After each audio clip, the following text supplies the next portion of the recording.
Hey everyone, it's Eric. We've got, well, not that much to talk about. Major League Baseball's trade deadline has come and gone as of an hour and 3 minutes ago. We've also got the Olympics and a little bit of news about our favorite teams not playing so well, although Corey's team's picking it up a little bit. We'll get into that and maybe a couple other things right after the music.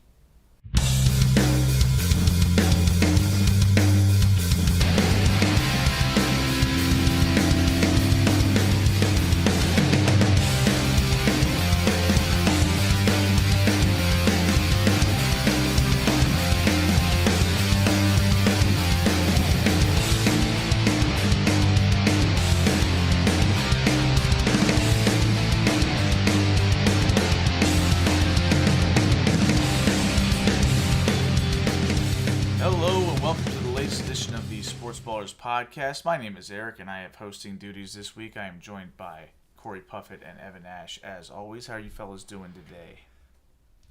Pretty good. A little tired, a little hungry, but otherwise pretty good. Oh, I went to Chipotle before this, so I'm not hungry. Corey, what about you? I'm doing pretty well. Can't complain too much. Had a productive weekend and start of my week. You did? Yeah. Oh, I thought you've been scrolling Instagram all week. What did I do? Did I do anything? Why do you think? Why did you think that? Because you sent me a bunch of stuff. I didn't send you nearly as much as I sent to Eric. Oh, okay. I didn't realize that I got more stuff than he does. I just assumed we always get the same stuff. Yeah, there's certain things that, like I try to cater it to my friends' individual tastes. Yeah, like I don't care whatever you send. Meanwhile, Evan might think you're nuts, so you filter it a little more for Evan. But for me, I get whatever you think is remotely entertaining, which, to be fair, I return the favor. So, anyway, not a whole lot going on the sports calendar except for, like, the greatest sports thing ever, the Olympics. Yeah. So I guess we'll start with that because sure. Not? Yeah, let's just do that. That's currently going on. Opening ceremony was last Friday, right? And some people were up in arms over it. Some people got upset. Apparently, they thought that they were upset. Who do you think, Evan? Take a wild guess. The Fox News characters, are they upset? And the people who would watch that kind of some of them, yes. media. Okay. What was wrong? Well, for one thing, they thought that the I think it was. It was not based on the Last Supper. It was. The thing was called the Last Supper on the Seine in French. That's literally what the Seine was called. Yeah. The person tried to say that it was based on ancient Greek mythology. Well, and they had people on both sides of that, like, of the catwalk. That's true, but those people also, they knew what they were doing. Okay, fair enough. They knew what they were doing. All right.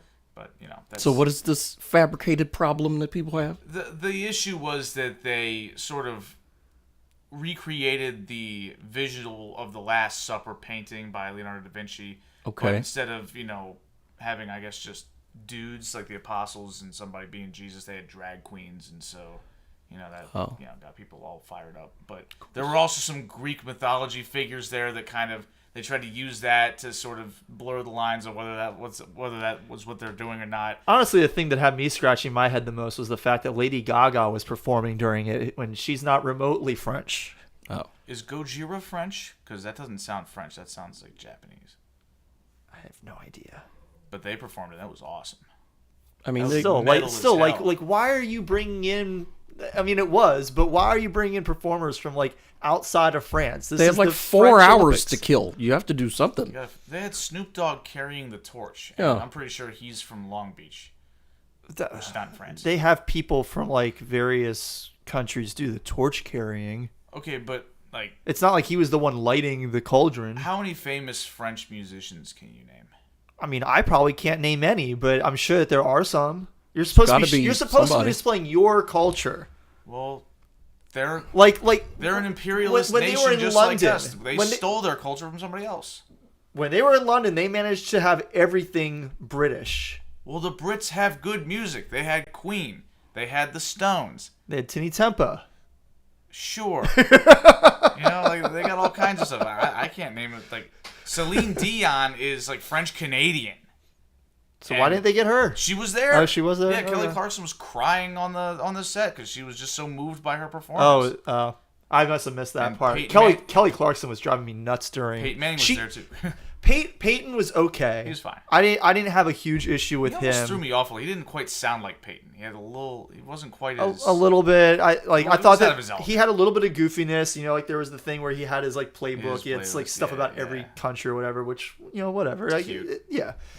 I was getting really annoyed with Kelly Clarkson though because during a lot of the performances she was like talking over it, That's true. and I'm like, okay, you keep telling me, oh, this is so great, oh, this is so moving, oh, this is so beautiful.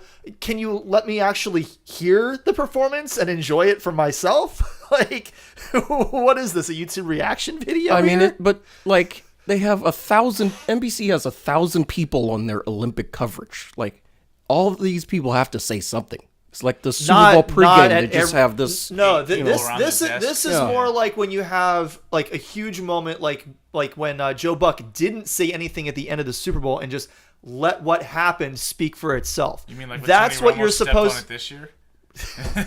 Right? was so bad. Yeah. Kelly Clarkson pulled a Tony Romo. There you go. Well, but the thing is, I'll give her a bit of a pass just because she's not a professional broadcaster. She's green at this, fine, but like.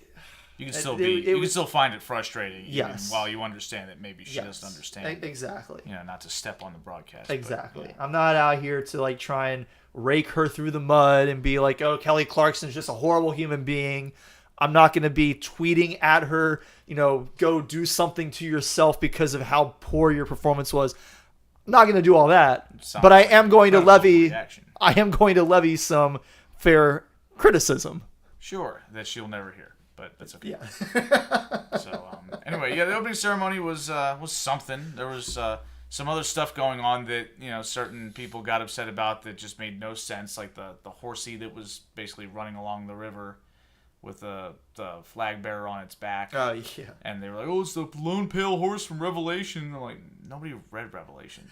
Like, they don't even talk about that in church. Like, nobody cares about that. What are you talking about? You're just making stuff up to be mad about, which is kind of par for the course. But I've seen Left Behind. That's like Revelation, isn't it?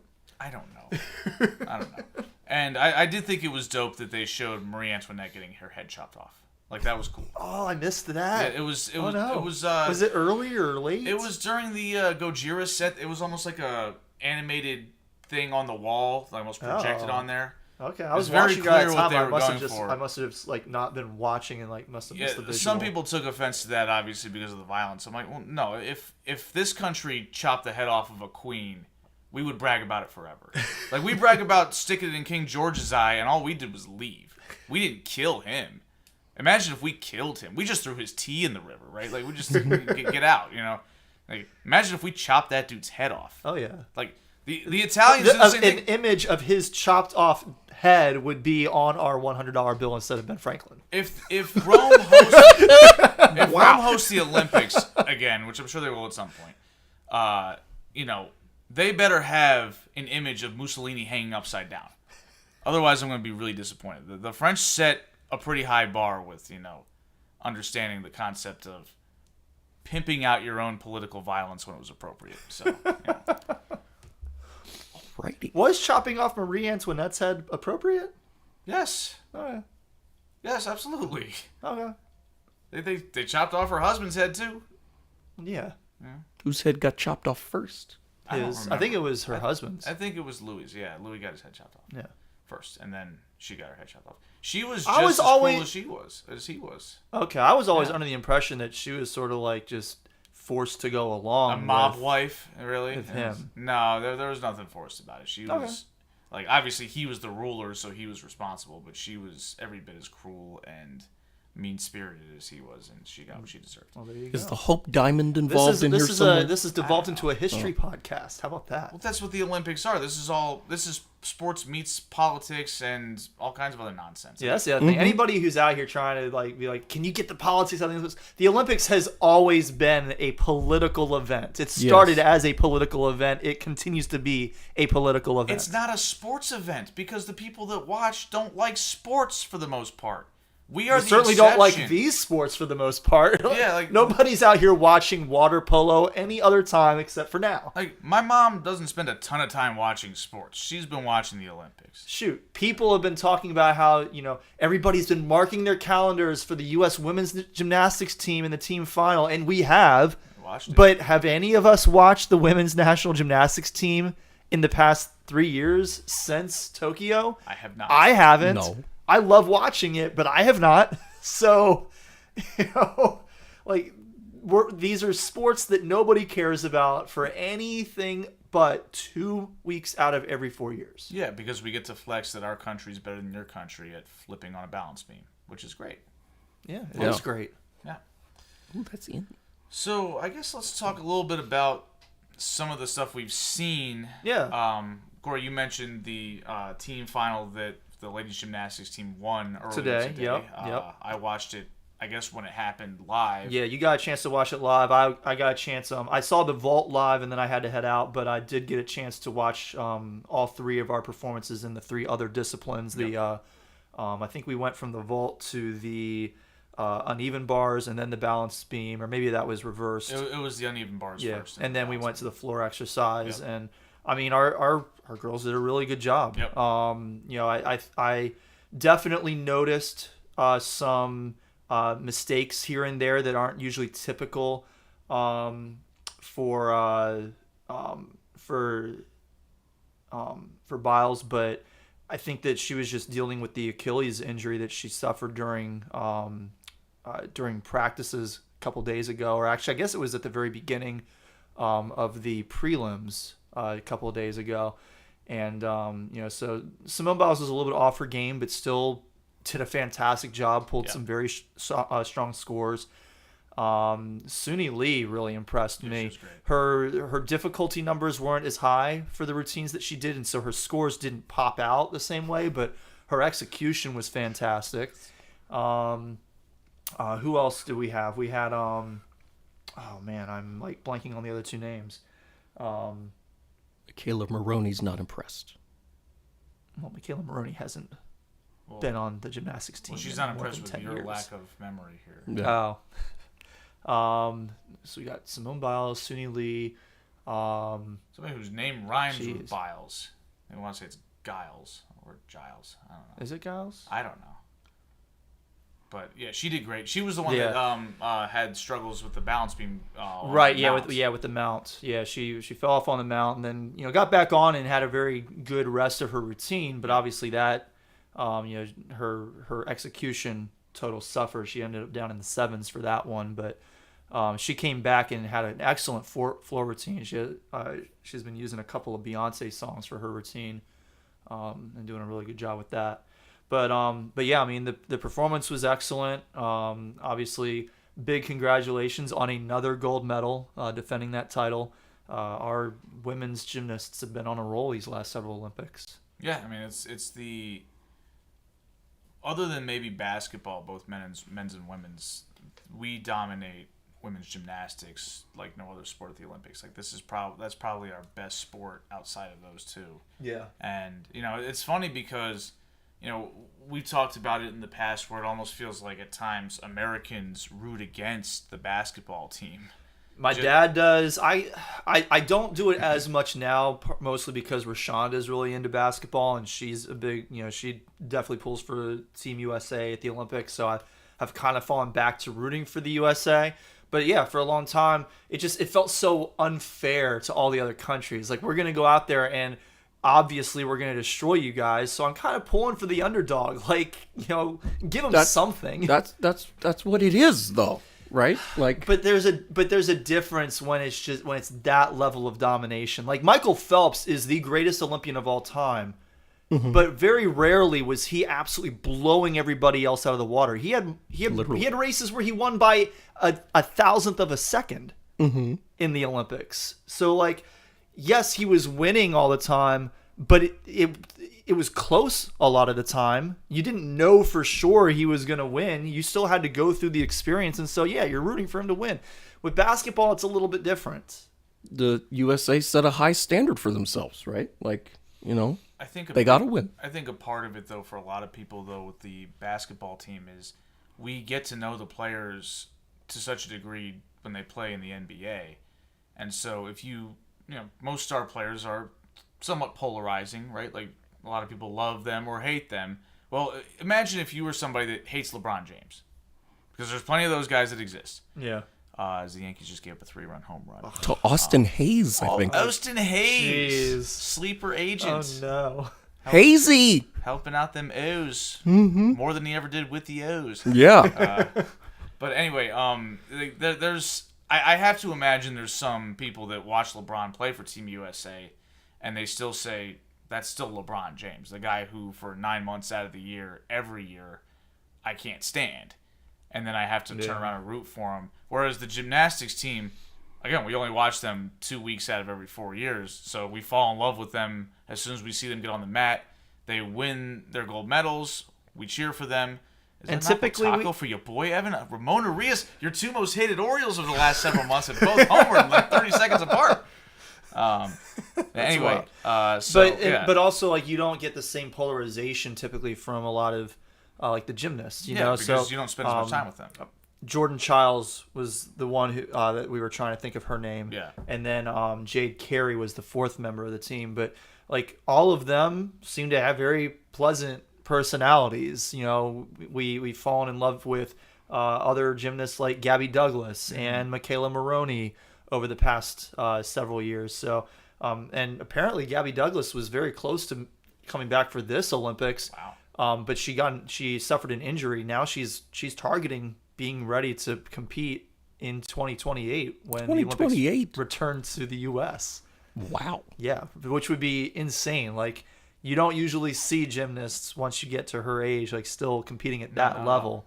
So it'd be pretty cool if she's able to be a part of the team. But yeah, I mean, you just kind of really enjoy watching these women do what they do out there. I also really enjoyed watching the men's team final yesterday. The men's gymnastics team has every year or every Olympic year, we come in with the hope of getting up onto the podium, and inevitably it all crashes and burns. We have one or two really poor performances that just completely ruin our chances of getting on the podium. And last night, well, I guess yesterday morning / afternoon, I caught it during the primetime coverage, was a lot of fun to watch. And I love the personalities that we have on the men's gymnastics team as well. I don't know how much either of you guys got a chance to watch I'm going to be honest that with you. competition. I haven't watched any of it. I'm going to expose myself here. Not like that. But Not like that. I, honest to God, I didn't know that men's gymnastics existed in the Olympics. I thought It's it never come on your exclusively a TV. women's. It's never popped up on your TV ever. No.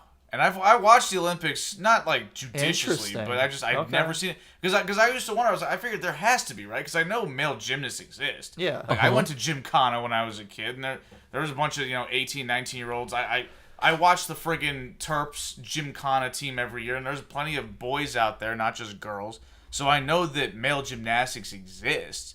I just never had seen it at the Olympics. So I figured, I guess they just don't do it. Maybe it's like baseball, where you can play baseball in Little League or you can play softball, but eventually you get to the point where baseball is just men, right? Like I honestly didn't know. I had no idea. And then then I heard about our gymnastics team, our male gymnastic team, being in the mix this year. I was like, I didn't know they exist, but good for them. I was excited to hear that.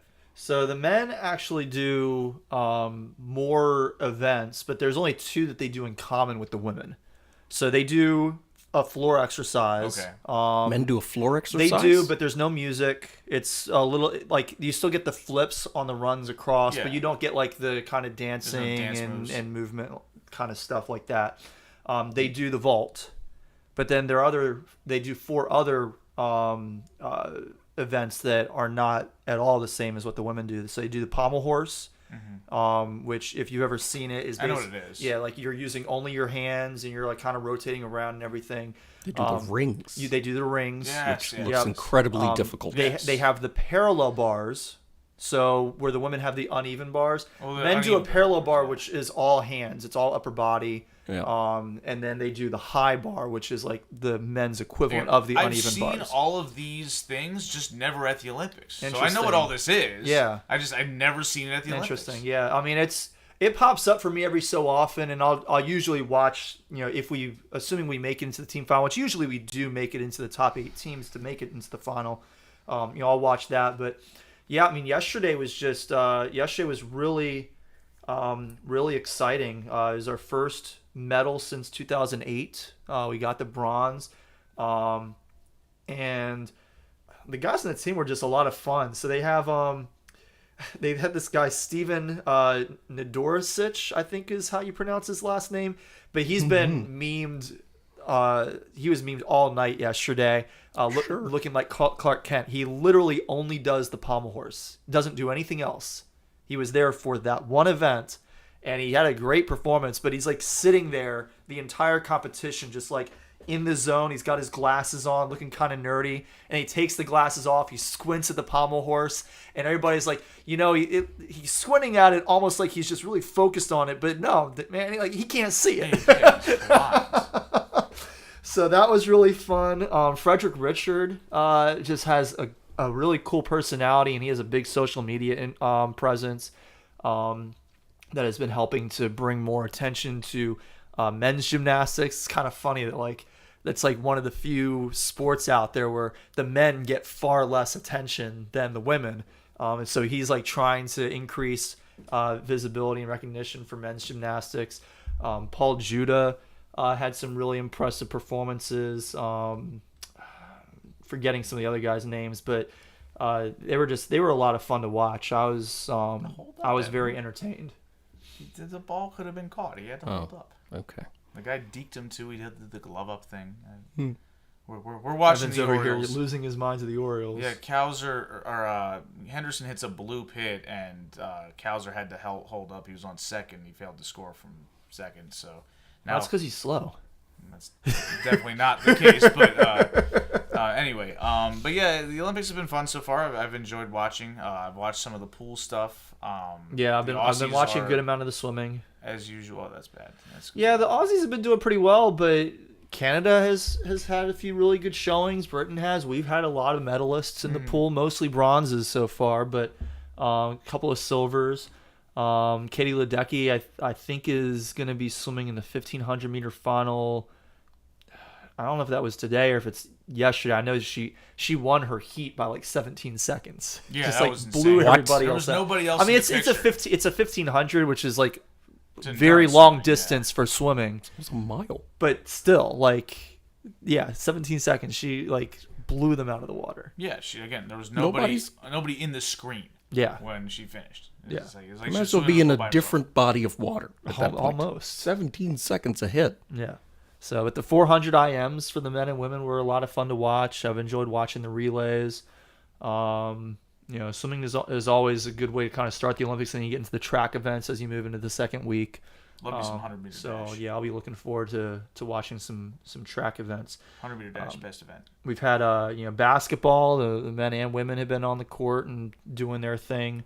We've got 3-on-3 basketball this year again, which is not as entertaining, but it is what it is. It's on right now. It is. I had my eye on it, but I wasn't really all that interested as Aaron Judge hits a knock. Haley Van Lith is on the 3-on-3 team. Oh, is she really? I didn't know that. Good for her. Yeah. That's awesome. Who's that? She's from Louisville. Well, and then LSU. And then LSU. And she's a rookie in the WNBA. I didn't realize she was in the WNBA. I thought she was back in college for some reason.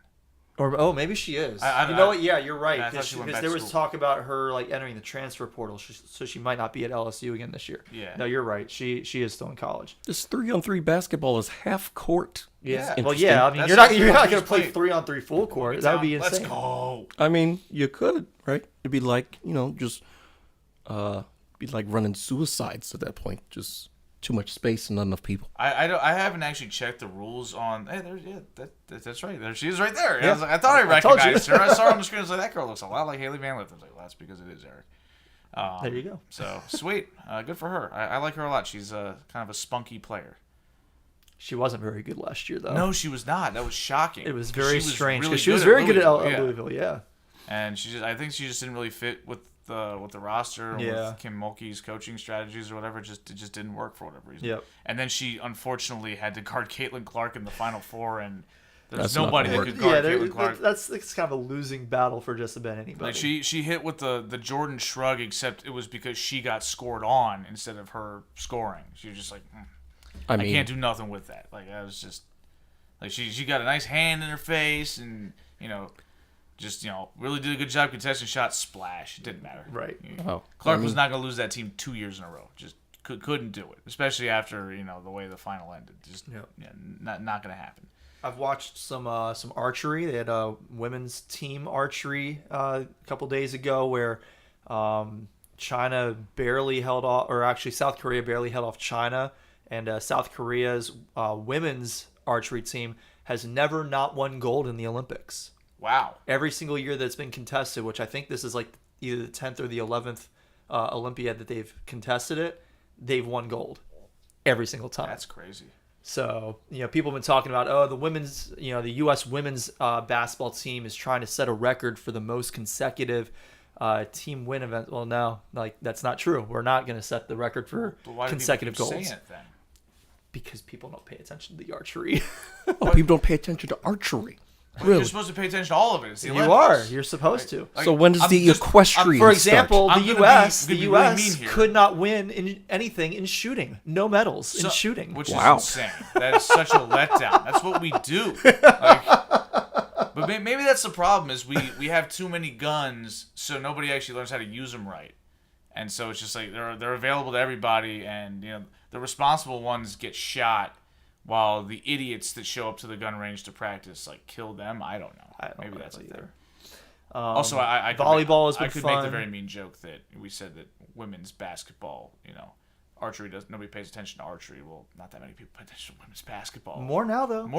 That's true. We are making progress, but let's Still progress to be made. Let's keep it real. It's not quite that. Watch some volleyball. Beach volleyball has been fun. I always enjoy the indoor volleyball a little bit more. I think I talked about that last week on the show, but both have been fun. We had the U.S. women against China.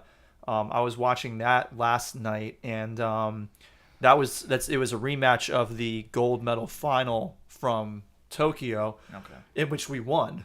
I think it was our first ever gold in women's indoor volleyball, and we were down 2-0, fought back to tie it up, and then we did wind up losing in the 5th set. It was our first match of the Olympics, so still plenty of competition left to go. And then also the women's rugby team today, rugby sevens. They lost. They kind of got blown out by New Zealand in the semifinal matchup, but big upset against Australia. We were down by 5, and in rugby, a try or a touchdown is worth 5 points, and you get 2 points for converting whatever they call the kick afterwards, the point after the whatever action point. Yeah, they but with no time on the clock, we got a breakaway score right down the middle of the pitch, which set us up for a very easy point after try, and we got it. So we tied it on the try, and then we won it with the kick, with no time on the clock to get bronze. So that was a huge upset over Australia. Just a quick aside, a little bit of football news. no. DJ Moore, 4 years, $110 million as a contract that he just got from the Bears, I guess. So Good for him. Okay. yeah, Good only had one good game ever, but Yeah. According to Evan, It's to the be first clear, good game. This is not Eric's belief. This is not my belief. no, because it's not true. Lighten up the Commanders on Commodes. Thursday Night Football or God, whatever. that was great. Oh my That was god. something Just else. because that was the only game that you've watched by either the Bears or the Panthers over the course of his career does Do you not mean blame it's me? No, I don't blame you, but it Those doesn't teams mean are it's the hot only garbage. good game he's ever had. He's had other good games. Oh, okay. Yeah. DJ One other Moore's a good good game. player. He had a season where he didn't get any touchdowns, but he still Because got a who's crap ton of throwing yards. the ball, man? He didn't have a quarterback, right? Like he's catching passes from Sam Darnold. Like There's a reason these two teams been picking number 1 in the draft the last couple of years. Yes, Panthers. Well, the earned Panthers pick earned twice and then gave twice. one of them away. So actually, no, Oops. they traded for one of them, They And then they acquired earned the it. first one. and then they earned the other one and gave it to the Bears. Yeah. which is hilarious. Anyway, the Olympics have been fun. I had some. There's another sport that I just slipped in my mind right now. Well, how are we looking in the medal count? Right, like We're number 1 in the medal count. We're Okay. I think we're tied for 3rd or 4th in gold medals right now. okay. I think China's been kind of China. up. China usually does very well Yeah. gold wise. Especially early in the Olympics. They tend to dominate a lot of the sports that kind of have their finals early on in the competitions. Like Table tennis has been pong, going yeah. on. Archery has been going on. They tend to do pretty well with that, especially on the women's side. They got absolutely no traction in tennis. Diving and synchronized diving. They tend to do well at. They tend to do pretty well with gymnastics. Yeah, I think they won. gymnastics team, yeah. I think Japan. I think they beat Japan for the gold in the men's gymnastics yesterday. They either got gold or silver, and then I'm pretty sure their women got a medal today in gymnastics. So they tend to do pretty well with a lot of the early events. We tend to start coming back, especially when track starts up. We tend to kind of clean up quite a bit, especially in the sprints. Yeah, and we also do pretty well in the sports that have lengthier tournaments, like tennis as well. Like, Basketball. Like, I don't know who, like, obviously when the Williams sisters were in their prime, they took home a lot of those ladies singles and doubles. Unfortunately, Coco Golf got eliminated yesterday. Yeah. United States usually does well, and they usually put together at least one good men's doubles team every year. Yeah. Men's singles, obviously, not something that they have thrived at for about 25 years. But, other than that, like, because I think looking back at 2012, I'm pretty sure the United States won every tennis event except for men's singles. Like, they took gold in every single one. Like, they won doubles with the Williams sisters. Serena took gold in ladies singles. The Bryan brothers won doubles for men's. And Andy Murray won singles, and I think they have mixed doubles as well, but I haven't seen that. Yeah. But I haven't seen any of the table tennis. I know Anthony Edwards has become a huge fan of the U.S. table tennis team. I caught a little bit of the, I think it was the gold medal final today between, it was doubles for the men, and it was China and North Korea. Okay. And China managed to win that game. It was a pretty fun match. Yeah. It's North Korea's participating? Yeah, People's Republic of Korea. Yeah, PRK baby. Mm-hmm. But yeah, like Anthony Edwards thinks he could take a point off of some of the ladies on the ping pong team, and I don't think so. I doubt it too. I like Anthony Edwards, but I don't think so. Like, that's what they do. Yeah, and you do something different. Like, the main reason like you would think that is because you think they're gonna mess up once. No, they're not. Like that's not gonna happen. And even if they mess up once, they're not going to mess up enough times to make up for all the times you're going to mess up. Right, but like to win 1 point though, like. He thought he could get 8 points. All points, yeah. Which I don't think he would do that either. But how many points do they have to get before it's 21. over? 21. Yeah. I've beaten people 21-0 in ping pong, and I am not an Olympic ping pong player. You didn't take on any of those people at the Oakland I would Coliseum. have rolled those fools. I would have embarrassed them. You should have got on the table next. But you didn't. That's true, I didn't. But Yeah. We're in Mount Davis. What else are you going to do? I should have played some ping pong. But yeah. I used to whoop Sasquatch at ping pong a lot. It was fun. He wasn't very good. Would you have beaten Forrest Gump? Well, I mean, Forrest Gump was allowed to do whatever he wanted because he's a movie character that just randomly is good at everything. So, no. Unless they scripted me in to beat him, no, I wouldn't beat him. Why would they do that? They wouldn't. Like, right? Like, they made him a friggin' a shrimp connoisseur somehow. Well, it was his friend Bubba who was the shrimp connoisseur. Yeah, but he was already dead, and then he became the guy that started Bubba Gump Shrimp. Yeah, but Bubba never made it home from Vietnam. But it was with Bubba's ideas. Yeah, but it doesn't matter. He still went and caught the shrimp. Oh, yeah. With Lieutenant That's Dan, true. who had no legs. So, He got legs by the end of the film. Sure. You got new legs. All right, so let's move off of Forrest Gump. Anything else in the Olympics that you guys have been?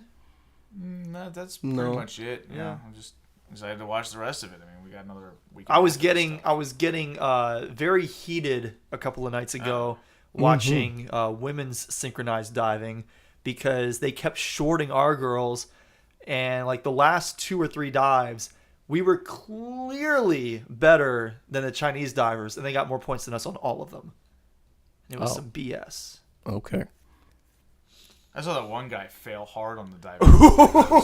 Just a belly flop? No, it was His a back back flop. A back flop. Kidneys are feeling that one. Oh boy. Yeah. Speaking of which, I was really impressed. Jordan Childs during her warm up for the uneven bars today. I saw the end of her warm up, and she did I don't know. She came off the bar weird, and she did a belly flop onto the mat from way up, landed right on her belly.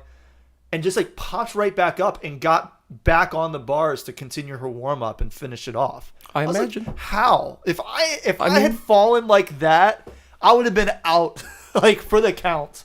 But I imagine as you're learning to do gymnastics, you probably fall a lot. So Yeah, but they have, you like, might be the used to foam that. Yeah, box but that usually, they practice usually when you're still like getting used to that, like you either have somebody there to catch you, or you're doing it over the foam pit where if you fall, you're not gonna get hurt. It's like a ball. You're gonna get stuck in there. Like Somebody has like to fish you out of it. what they land on, it has a little bit of give. Yeah. It has a little bit of bounce to it. Yeah. But it's still like a solid surface. Yeah. But hey, part of doing business. I would have just been freaked out that I was gonna hit the deck like that. I honestly, I feel like that would have concerned me more than actually landing. Like I feel Probably. like, oh my god, I'm gonna break a leg or break my neck or something like that. But yeah, so yeah, I think did we go on the Olympics or? I think so. Mm-hmm. So let's move to baseball. We'll talk about your Yankees, Corey. You guys are currently trailing the Phillies 4-1 after Austin Hayes hit a 3-run jack. Yeah, and we're probably not going to win this game because it's Aaron Nola on the mound for the Phillies, and he's been pretty good this year. Yeah, and your boy Garrett Cole was out with being tired, I guess. Yeah, what did they call it again? General It was body general body fatigue. fatigue. Meanwhile, I got James McCann sitting in the Orioles dugout with his face messed up. He breaks his nose. I still can't believe that he played 9 innings like that. Like that was the first inning, wasn't it? Yeah, it Like, was. that was the first inning when that happened. Just took a 95-mile-an-hour fastball that fair? to the face Looks. and just got right back in the game and continued Yeah. playing. Oh yeah, and it's good. Well, he had to change his jersey though because there was blood all over covered in him. blood. Yeah, and because Surprised that they didn't like take him out with a concussion or something. yeah, I don't know. I what's going mean, on. he stayed in almost certainly because the Orioles were playing a doubleheader that day. We only And have 2 catchers. Adley would have had to catch 17 innings at that point. Not great for the knees. Yeah, No. and then you'd have to find somebody to catch today's game, which means you'd have to. The Orioles did just call up some random catcher that I've never heard of, but yeah, that was a little casual by Brandon Marsh out there. Yeah. Lackadaisical. Yeah, so yeah, it was. Yankees aren't playing well today, but they've been better. And They've it's still- been playing it's- better it's than the still only Orioles. the 4th inning. There is still time. Aaron Nola's thrown almost 60 pitches, and he's only gotten 1 out into the 4th. So, his day probably is not going to go more than 6 or 7 innings. And the Phillies traded all their bullpen arms to the Orioles. Oh, all Yeah, those that they happened. didn't want. Yeah, that happened too. So we'll see what happens as the game goes on. Ben Rice is at bat now, but we are on our first 3-game winning streak since early to mid June. It was like June 10th through 12th when we won the first 3 games of a 4-game set against the Royals. We didn't win 2 in a row again until just before the All-Star break when we beat y'all in the first 2 games of that 3-game set. Should have been 3 And blew the 3rd one spectacularly. Yeah, and then we didn't win 2 in a row again until these last few days, and then we won a 3rd in a row yesterday against the Phillies. So, trying to come back to life a little bit, showing a little bit of spunk. Yesterday was a blowout win, 14-4. Jazz Chisholm got his first Yankee home run, and then he got his second off of a position player using Aaron Judge's bat. Oh, okay. Sounds good. Yeah. So Chisholm had a good game. He had a few really nice plays playing third base for the first time of his career yesterday as well. Showed a That was pretty the good thing. glove. Yeah, he's DJ LeMahieu's he not obviously- cutting it over there anymore? No.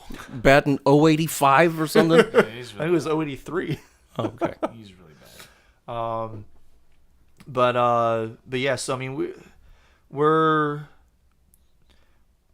trying to get there. Aaron Judge had another solid game yesterday as well. He also hit 2 home runs. His career OPS is now over 1,000. It's pretty good. Mm-hmm. Pretty good. Yeah.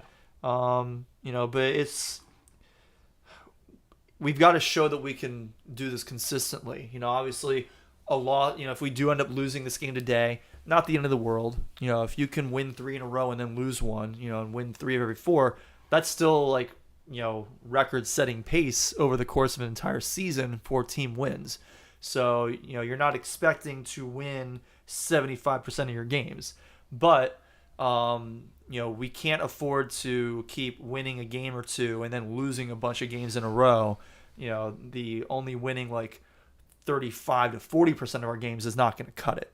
So, so far the Orioles have been doing poorly enough that we've been sticking around and staying right in the race. You're telling me.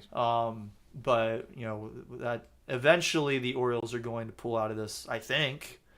And so the Yankees need to do that as well. I mean, the Orioles have started to play better over the last few days themselves. I mean, they were on the verge of getting swept by the Padres this weekend. Came out and won the Sunday game to salvage that series.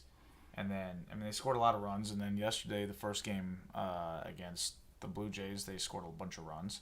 And then the second game, they scored 4 runs, but, they gave up more than that. They were starting Cade Povich, who sucks and isn't here anymore. He's safe. And then you had Kimbrel. Well, Kimbrel's always Kimbrel, but he's terrible. I'm so out on Kimbrel. Y'all were brutal. so mad about him not getting the All-Star I was nod. not. No, who's y'all? Because it wasn't me. I specifically said part of me is glad he's not going to go out there and lose the All-Star game. Yeah, but you were still upset that he didn't get the nod over Clay Holmes. Well, because through that point he had been better than Clay Holmes. So since then he has. I didn't see they that both Kimbrel sucked and should not have been in there. In the same game. I don't understand how the guy who has the best ERA with at least 150 innings pitched in all of Major League Baseball history was not the American League closer. Who was that? Emmanuel Clase. Oh. He has the best for ERA. Cleveland? He has the best ERA in Major League Baseball history with at least 150 innings pitched. Well, I don't know. And Talk he's in the American League. I don't understand how he was not the Bruce closer Bochy. over both. Yeah. That was ridiculous to me. That was a weird looking play. It was Nick Castellanos, so He can't play defense at all. it's a lot of those. He's horrible out there. Anyway, so is that it for the Yanks, Corey? That's pretty much it for the Yanks. And we've had a few trade moves, but the only real one of consequence was probably Jazz. Chisholm. Yeah. What did you guys give up for him? Some prospects. No, you don't know. Nobody who popped out at me. So not Jason Dominguez because he's probably the only one that's you. Jason. No, we didn't give up Jason for Jazz. No. All right, so I guess we'll talk about the Orioles now. If we must. Well, the Orioles currently leading the Blue Jays 4-1. Cedric Mullins looks like he probably beat out an infield single, but we'll see if the umpires overturn their initial call. Again, like I said, they split the doubleheader yesterday against Toronto. They won their game against the Padres on Sunday. Prior to that, it had been really, really rough. It was ugly. Yeah, and we got to see hopefully the rock bottom of the ugliness. It better on be Saturday. rock bottom. It was the first. Was it the first inning or was it the second inning? It was like the third inning. It was all right. It So was early in the game. Early in the game, it's 0-0, and there are a couple runners on base. I think it was first and third, 2 outs, and Dean Kramer's on the mound. Second and third. Okay. Dean Kramer's on the mound, and Dean is not necessarily known for making the clutch pitch to get out of an inning. Well, he did this time. He gets a pop fly, and Gunnar camped under it, basically ready to catch the ball, calls the ball, waves his hands around to make sure everybody understands it's his ball, and Ramon Arias just decided he didn't care. He was just going to back right up into Gunnar Henderson and get in his way and cause him to drop the ball, and 2 runs scored. And that was where the game ended. So Yeah, that was the end. Yep. It was unacceptably terrible, particularly out of a major league player. Yeah. Right? Just Like, ridiculous. you make that mistake in Little League, you get chewed out for it. Yeah. You're sitting on the back of the bench You're running by a laps. dumpster somewhere. Yeah, you're running laps for that one. But and my comment at the time was I could only dream about being as confident as Ramon Urias while he's out there screwing up all the time, right? Like, how you just gonna keep clanking the ball, and then you know what? Yeah, I'm just gonna take my position again. Like, there's no problem. So it's Maltz has that base stolen. yeah, it's just so frustrating. And it seems like Urias is one of Brandon Hyde's guys. So we're stuck with him now. Well, Hyde, one of his guys just got traded away. That is Austin Hayes, and I think the Orioles are probably better for that. But it's not just the guys that we normally love to hate on. It's also Adley Rutschman's been struggling big time for the better part of a month, although he's had some good at-bats the last couple of games. He hasn't hit tonight.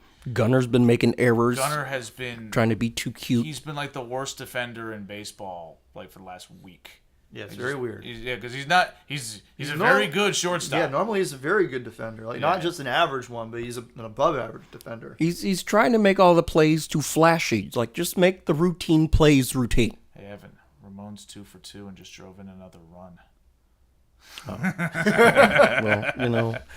Well, he's your boy. Jeez. Missing Norby. Of course I am. He's my boy. I love Connor. Yeah, Norby. I'm sad to see Connor Norby go. Yeah, he's my guy. But if Arias wants to hit for the 2 months that he's going to be playing second base, or hopefully less than that, that works for me.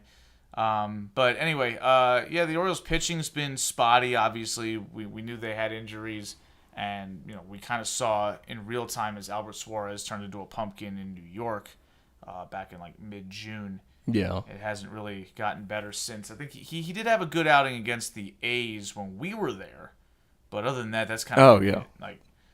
He's been on the struggle bus. I mentioned Cade Povich. They called up Chase McDermott for a spot start, and when was that? I didn't get to. He's like their second best pitching prospect in Norfolk, but from what I saw, his numbers didn't look awful, but they weren't good. Like he only made it through like 4 1/3 innings, but I don't know if can he throw it over the plate unlike Povich? No. Oh, okay. Well, but he's that's no good. Evan, you need to stop asking for the impossible. Oh, okay. Yeah, it's kind of crazy. Anyway, so so the pitching's been bad. The Orioles have made some trades though. Not some trades. They've made all the trades. They've made like 6 trades, including like 4 today. I could barely keep up, and like none of them were anything that really is that impactful, right? Like I will say the first trade they made was when they moved Austin Hayes last Thursday. Was that a Thursday trade? I don't remember. They traded him to the Phillies. They got Sir Anthony Dominguez, who has an elite name, but isn't an elite relief pitcher. And they got what's Posh's first Christian name? Pache. Christian Pache. So they get him in return. Cowser just fouled the ball off his foot. Pache was a Braves prospect who I heard a lot about when I lived in Atlanta. Pache is an all-glove, no-bat speed guy. Speed guy. Right-handed hitter. I don't know. But obviously, Sir Anthony Dominguez was the guy that the Orioles wanted because they need relief help desperately. But he hasn't really been a dominant relief pitcher for a few years. Although he can still have his moments, he's not really a reliable arm. He's definitely not somebody to replace, or displace Craig Kimbrell from the closer spot because he's not really that capable either. But he's an addition. I think he makes the team better. And with Hayes had been here for a while. He's kind of a since 2017, right? Yeah, like he's a bit of a fan favorite in some ways.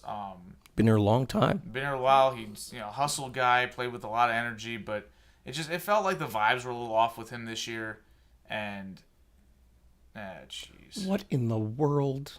Yeah, Arias strike him out, throw him out. No, he's safe. The defender dropped the ball. Oh, I didn't see that. Oh, cool.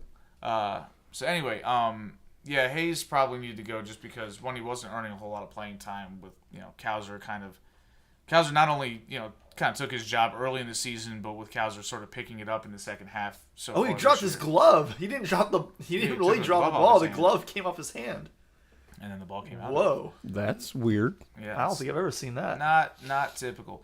But yeah, so with Cowser continuing to improve, he's probably going to be an everyday outfielder going forward. He's currently leading off for the Orioles. And Hayes kind of didn't really have a spot anymore, and it clearly was affecting his mental focus. He just wasn't playing well, and didn't seem like he was enjoying himself. He just got plunked by a Yankees pitcher, and he's kind of pissed off about it. But yeah, that trade happened. I liked that trade just because, again, we needed to move on from Hayes. The next trade, we traded for Zach Eflin. We gave up a couple of, we gave up our 10th and 17th best prospect, along with somebody who wasn't even ranked in the top 30. And Eflin's got a year of control after this one, so he's a solid third or fourth starter in the rotation. Not a game changer, but good enough to, basically remove Dean Kramer from the mix of, your top three in the postseason. So that was a nice pickup. And he had a pretty good start his first time out with the Orioles against the... Who did he start against? Wasn't it yesterday against the Blue Jays? Yeah, he started the first game against the Blue Jays, and he got plenty of run support, so he picked up a win. But yeah, he's a solid arm. He doesn't walk a whole lot of guys. Definitely happy to have him in the mix, especially given what the alternatives were. And then today, the Orioles started getting weird. Oh, yeah. Yeah. Getting desperate. Yeah. Apparently, Jimmer Fredette is an Olympian for men's 3-on-3 basketball. Yeah, I saw him. Yeah. Yeah, I saw him out there. Okay. Yeah, that's fun. And then on the other screen, there's a bunch of falling happening. No, that's the floor exercises. Yeah, they do that. Oh, okay. So it's Falling not with style. It's not flying, it's falling with style. That was the end of her routine. Oh, That was okay. Simone Biles. She did tumble out of the square, but there's happiness. So good for them. They won the gold. So Oh, okay. Anyway, so the Orioles today, I think the first trade they made was they moved my boy, Connor Norby, sad face, and Kyle Stowers, who had been a contributor to the Major League squad in his brief time this year. They moved him to the Marlins for, what was it, Trevor Rogers. Rogers. Yeah, I was going to say Smith or something. I Almost was said Bauer. No, I was not going to say Trevor Bauer. I knew it wasn't him. I said Story. I'm like, wait, that's not right either. Trevor Story. Is it Trevor? What was it again? Rogers. I was about to say Smith again. Rogers. So not Trevor from GTA, Trevor Rogers. That's too bad. I think I'd rather have Trevor from GTA. If we traded Connor Norby, but we got Trevor from GTA, I would say okay, that's cool. But anyway, Trevor Rogers, a former All-Star for the Miami Marlins, but the key phrase or key word there is former. He made the All-Star team, I think, in 2021 for them, but he's been pretty mediocre since then. But he's probably a solid fourth, maybe fifth arm in your rotation. Again, having him there prevents you from having to start Dean Kramer in a Game 4, which I think... Let's make it to a Game 4 this year. Yeah, How about that? Yeah, let's do that, but, in a hypothetical scenario where the Orioles actually win a playoff game and get to play a fourth playoff game, or maybe a third playoff game in certain contexts, Dean Kramer wouldn't be starting, given the way the rotation currently stands. But you gave up two Major League ready prospects, including a guy who was helping your current team, right? Like, Connor Norby was getting starts at second base for the Orioles Playing because some Jorge nice Mateo was defense. injured. Yeah. And he was playing good defense, and he provides some home run pop, and he's a prospect. He's got upside. So giving him up hurts your Major League team. If you're going to do that, I would like to think you're getting somebody who's going to make an impact in the rotation beyond just Being quote, there. unquote, an innings eater, right? Like, I want somebody that's actually going to go out there and give consistently good starts, and I don't think the Orioles necessarily got that in return. I don't think so either. So, like, it just feels like Yusei Kikuchi getting traded to the Astros sort of reset the pitcher market earlier today, and so because the Astros gave up a lot more than they should have for him. I think I saw a meme today saying they thought they were getting Shohei Ohtani. Wow. Yeah, you say Kikuchi, I'm going to regret this, but he's rather toastable at times. Especially if Ryan Mountcastle. Yeah, if Ryan Mountcastle is batting against him, oh no. Like, if I'm Kikuchi, I need to run and hide from Ryan Mountcastle. This man I'm intentionally lives walking rent-free bases loaded. Yeah, like, in my nightmares. yes. So the Orioles had to, I guess they had to respond to the change in the situation because the Orioles gave up less to get Zach Eflin, who's better than Trevor Rogers. I'm still trying to remember his name. Like, they gave up more to get Trevor Rogers a few days after they got Zach Eflin. So that just kind of shows you how things reset as you get closer to the deadline. And that dude is out. Is he? Yeah, he's out. Their 3-on-3 basketball is on our screen in here. They check the ball up like pickup basketball. That's great. Yeah, it's like It's Rucker so Park. recognizable. Yeah, it's iconic. Yeah. You have to do that. Anyway, so I don't really like that trade. I don't think that's a good trade. And I also don't love the fact that a corresponding move wasn't to recall or promote one of the Orioles' infield prospects that actually has a future with the team. Jackson Holiday or Kobe Mayo, they bring back Taron Vavra. Oh, really? Yes, who confirmed bum. He sucks. He can't play. But we did see him make his debut in Cincinnati. Yes, as a pinch runner, wearing some weird number. It was like 78 or something. Like, I saw him standing on first, and I was like, Evan, I think that's Taron Vavra. It's some guy I don't recognize, and he's got a weird number. It's got to be him. It was, but Vavra's not. He ain't it. And so the Orioles got worse at that position. Now, there is some talk about, the Orioles potentially removing Vavra from that situation soon. They wanted to call him up because he was already on the 40-man, blah, blah, blah, and it's easier to navigate the rest of the trade deadline without shaking up the 40-man roster. All kinds of excuses made. Bottom line is the Orioles got worse in the infield for marginal at best improvement in the rotation. So not really what I consider a good trade. And for people who say, well, Norby and Stowers didn't really have a future with this team as everyday players. They should have made a future for these guys. And regardless if that's true or not, they're still trade assets. You don't want to trade them for guys who aren't good. Yeah. Right? Like the whole point of, look at all these extra guys we have. Well, so you should trade for good players, not for mediocre ones that you overpaid for. Yeah. So, I don't agree with the trade. But then the deadline continued. More stuff happened. More after that? A lot more. I can't even keep up with all this. I took a picture of your boy Ryan Blake. Summarized all the players that the Orioles acquired and or shipped out. The Orioles, you said Trevor Rogers. So they got Zach Eflin, Trevor Rogers, Sir Anthony Dominguez, mentioned all them.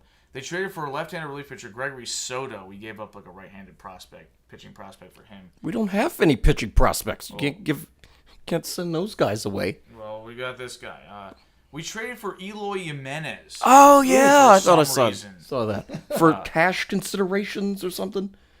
I guess, but it's a salary dump for the White Sox, so I don't understand. Like, are the White Sox going to give cash later so they don't have to pay him cash now? Dollar bills to be named later, 877 cash now? Is that what's going on here? J.D. Wentworth? Like, what's happening? So they traded for him. Some guy named Austin Slater and Levon Soto. Is that Juan Soto's brother, cousin? I Or didn't know that just Juan some Soto guy? had a. I don't know You if he said does or not. Levon Soto? Yeah. And, of course, Christian Pache, who we mentioned. And out the door. I don't think that he is related to Juan Soto. He doesn't look anything like him. So out the door, we mentioned Austin Hayes, Kyle Stowers, Connor Norby. We traded Matthew Edsel, Mac Horvath, and Jackson Baumeister. They were in the Eflin trade. And then Seth Johnson was traded for Gregory Soto. Y'all traded for Soto after waiving him back on April 11th of this year. I remember that. Yeah, 'cause he was on do? the team. Yeah. Oh, okay. You waived him. He appeared in one game for Norfolk, going 2 for 4 with a home run and 2 RBI. Is designated for he was a assignment. pitcher.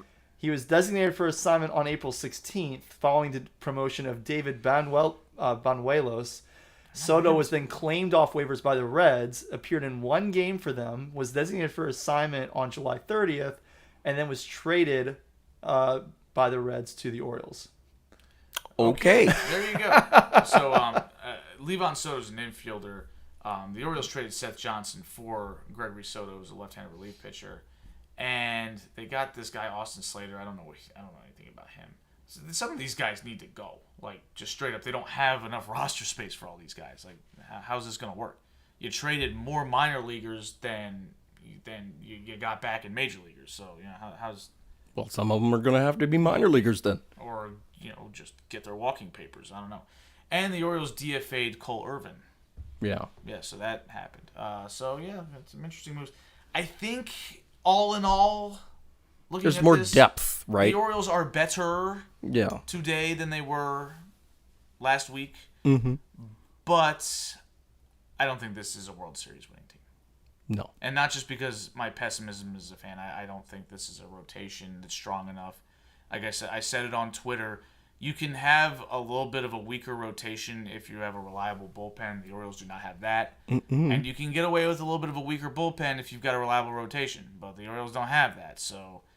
I don't see this team being able to get enough outs against a high-quality opponent in a playoff series. On the road? Yeah, on the road or whatever. It just doesn't seem like enough moves were made. Now, maybe the Orioles just weren't willing to give up some of their high-end prospects. Kobe Mayo's off limits, Jackson Holliday's off limits, Samuel Basayo's off limits, Hesse Kerstad, Colton Cowser.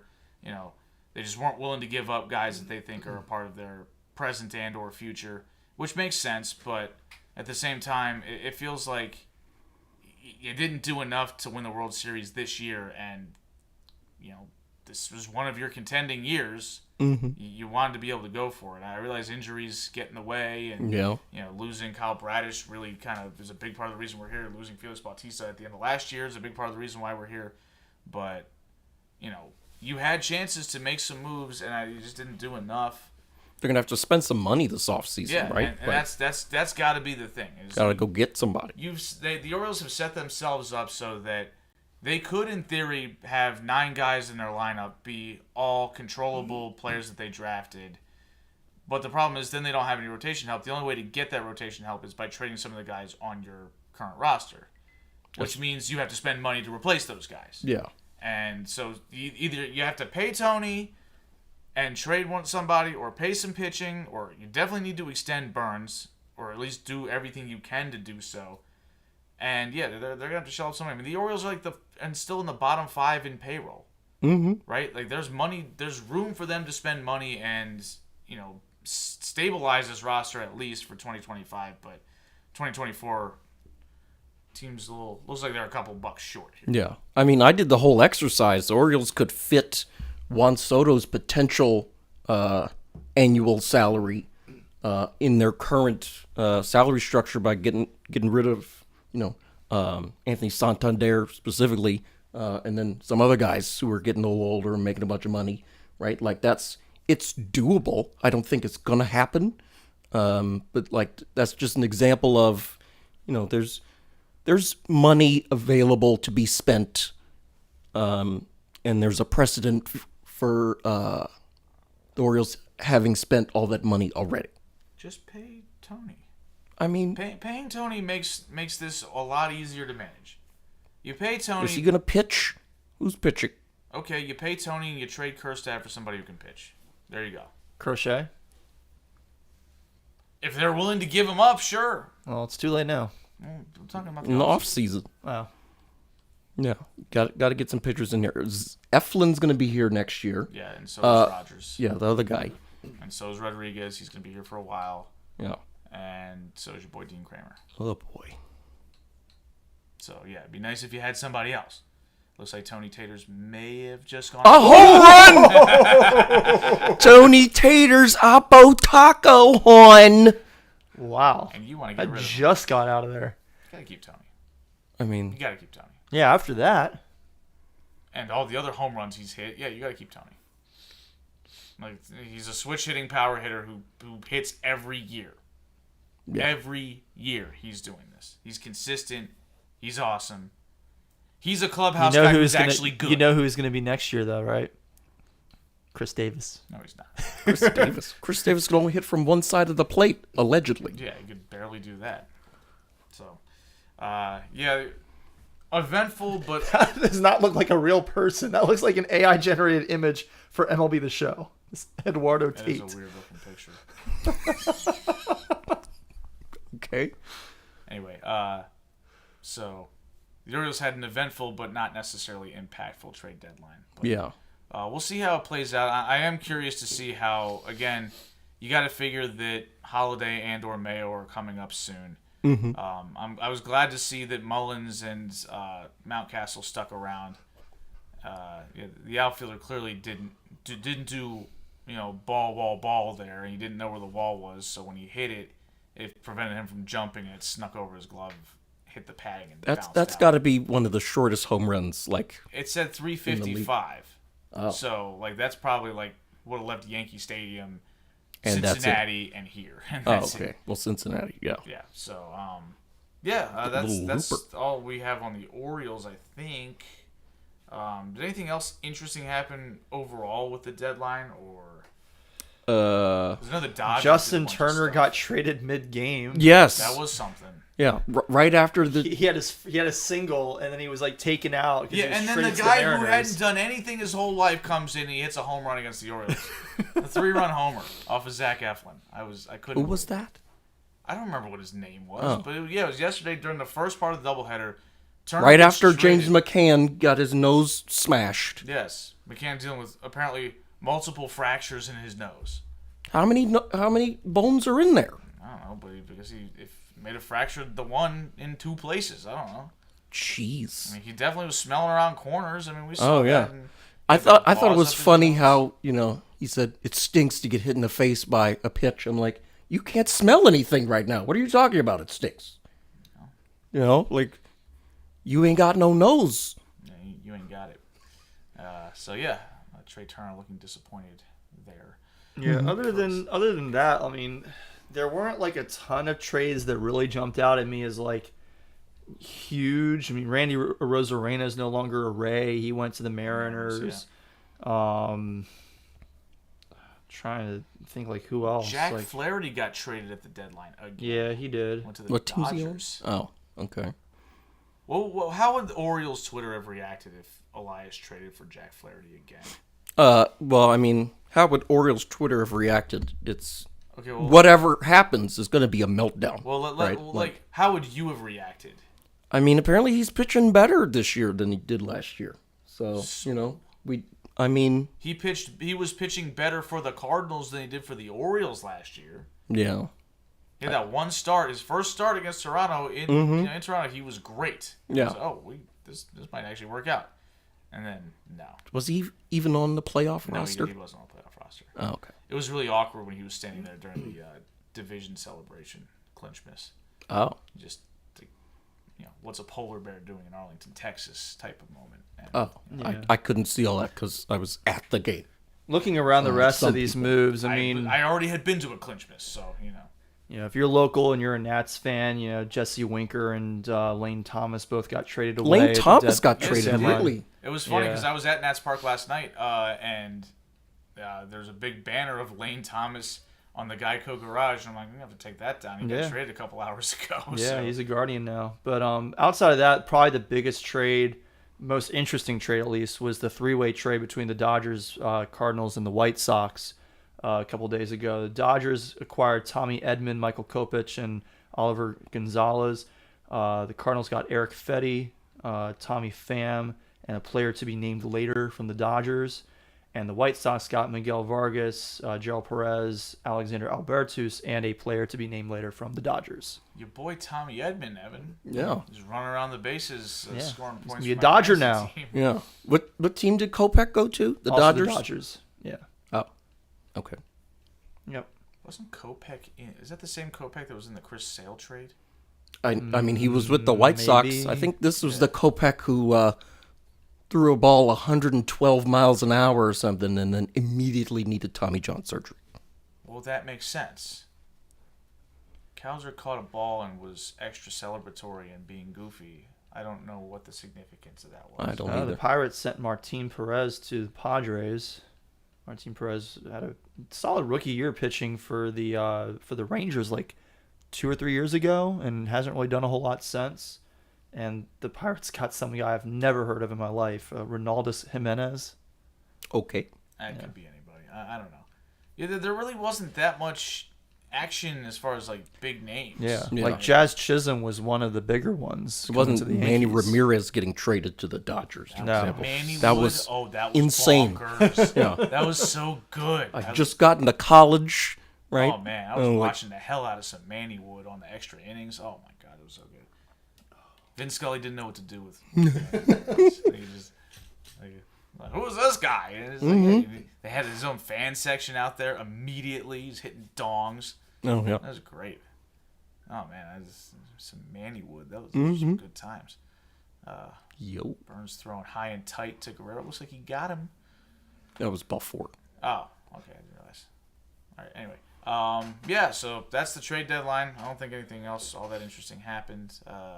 Evan is looking up old scores. I've been. Rangers beating yeah. the Orioles. Y'all are playing back-to-back 4-game series. Well, because the Orioles had a makeup game in this one because one of their games against Toronto got rained out earlier in the year. Well, it's still back-to-back 4-game series. Yeah, it's annoying. This big series in Cleveland coming up. Yeah, that's kind of a big deal. Cleveland's been struggling a bit too. Like everybody that's kind of good has been kind of sluggish out of the break. Yeah. What if Top Thrill 2 opens this week? It's not going to, but what if it does? It's not going to. We might have to go to Cleveland.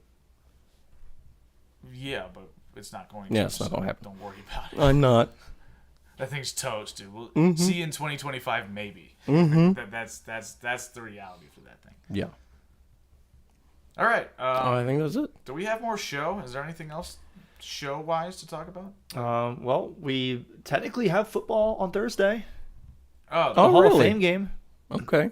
Yeah. cool. If I remember, I it's- might tune in. It's coming. It's I very might close. I mean, I'll not probably still be remember. watching the Olympics. So Yeah, I'm going to be watching the thing. I will definitely be watching the Hall of Fame inductions this weekend. I will absolutely be tuning in for that. But Give our listeners a reminder of who's getting inducted, because I definitely remember all of them. so Devin Hester, Okay. Dwight Freeney, Julius Peppers, Mm-hmm. Andre Johnson. Okay. Who's the middle linebacker for the 49ers? Patrick Willis. Patrick Willis. He's going in. And then the other two guys were like before our time, and I'm forgetting their names off the top of my Are head. they Packers? Like one- Lombardi Packers. One of them was like, his last name is similar to Carmichael, but that wasn't actually his last name. I don't remember off the top of my head now, but they were like older guys. But I'll definitely be tuning in for that. Both of y'all went to the Pro Football Hall of Fame this summer. Yeah. Spring. Yeah, like that was a long Eric time ago. randomly took like our baby moon like a week or two before we went. It wasn't random. The I mean, it eclipse was wasn't really happening random. now. It was the eclipse and everything. Baby Moon. Yeah, it's like a kind of vacation to celebrate the fact that you're having a baby. Canal Fulton, I think it's called that. I always forget. Yeah. Canal Sluggers Fulton. and Putters is? Yes, we did go to Sluggers and Yes, Putters. we did. We rode whatever that ride is, the Sluggers and Putters. Little Dipper. Little Dipper, yeah. That was fun. But yeah, the Hall of Fame was cool. Yeah, I it was enjoyed cool. it. I had a good time. Paid like $48. I was there for 2 hours, but We were there the entire day. We got there like when it opened, and we left when it closed. I didn't get there till 3, and they closed at 5. So Yeah. Oh. It I was was too busy riding Fiesta Express. It was a very good time. Got a chance to go through pretty much all the exhibits. The people there were very nice. We had a lot of fun. And then we went to get food at Don Shula's right across the street afterwards. Nice. Okay. Was that any good? It was good. Okay. Yeah, I enjoyed the food there. All right, cool. Well, Mm-hmm. I think that's it. Yeah. We don't have any more show. No. So Oh, the last episode of Hard Knocks off season is tonight. So there's that. And then next week starts the Hard Knocks training camp I don't watch. with the Chicago Bears. I I think it's the Chicago Bears. I just don't watch Hard Knocks in general. I don't have HBO. You need to get Max. I've never Gotta get had Max. HBO in my life. I mean, you're missing out on some good content on Yeah, HBO. Max. has Certainly, some good but like, content. you know, Max don't is even my watch favorite. Max is Netflix. my favorite service. Yeah, because it's got HBO. It's got Game of Thrones.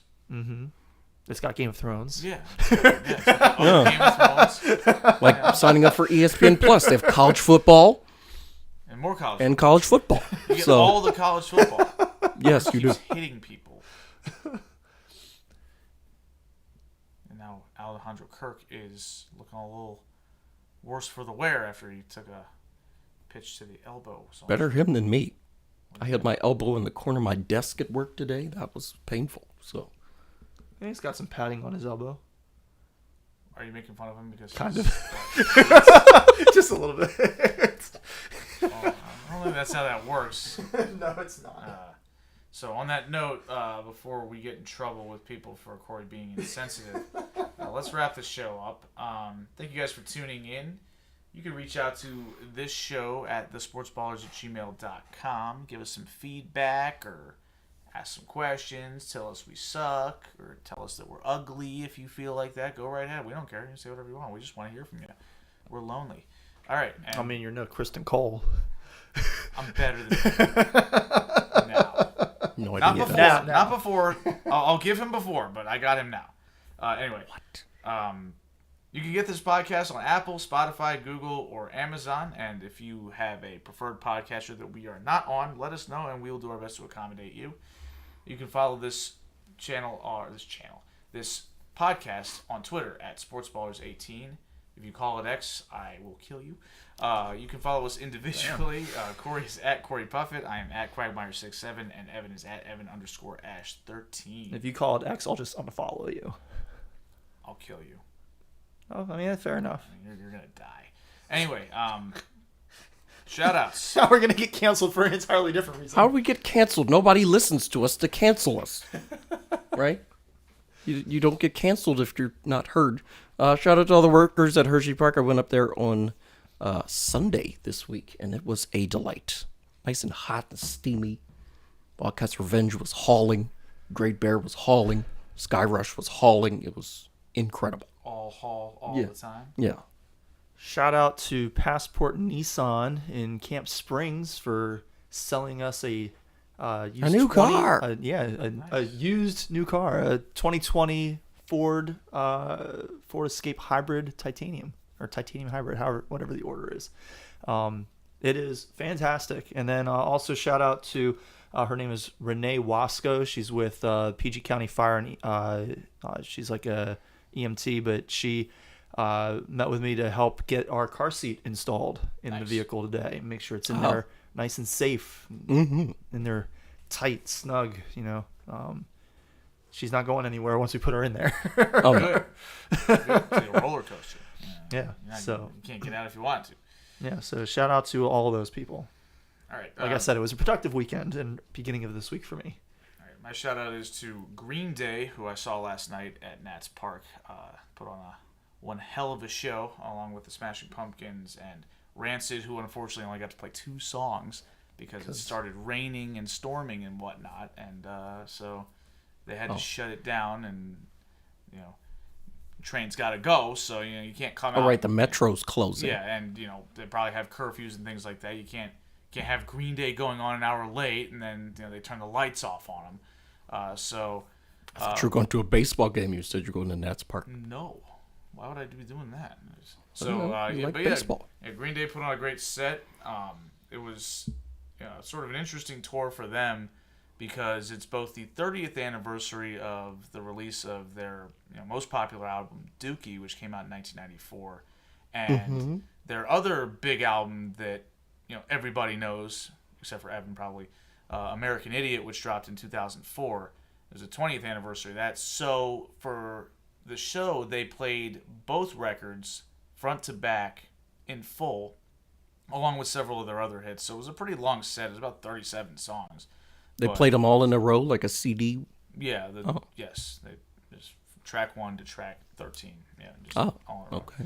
But since Green Day's a punk band, a lot of their songs are like 2 minutes long, so it wasn't it wasn't overwhelming. The set was about 2 hours and 15 minutes total, so it wasn't like Taylor Swift 4-hour long set, but it was awesome. They had a lot of energy for some older gentlemen. They put on a great show. Really enjoyed it. Glad I got to go. Hadn't seen Green Day before, and I'm glad I was able to check them off because it was a really good experience. All right, nice. Yankees got a run back, so Yay. it's not over. Yay. All right, well, that's it for us. I think we'll have a show next week. I don't know. Hopefully. We'll see. Yeah, we'll see. Evan will be hosting, talking about more of this stuff, this Olympic stuff, and this baseball stuff. Jeez. And Someone like that. fell I'm off on it. the... It'll probably be my last show for a while. That's why next I week. asked. That's why I asked if we're gonna have a show next week. Yeah, I think next week probably yes. It's the week after that is unlikely. Okay. Okay. Well, Yeah, hopefully that's about the case. 2.5 weeks from the due date right now. All right. So we're getting up to it. Cool. So we will keep everybody updated with what the hell we're gonna be doing while Corey's out being a dad. Yeah. But we got to figure that part out. But until then, we'll be doing shows.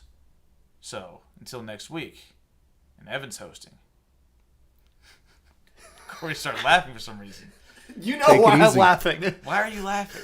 Because you keep waiting and then going on before you say, take it easy. You know what I'm gonna say. Take it easy.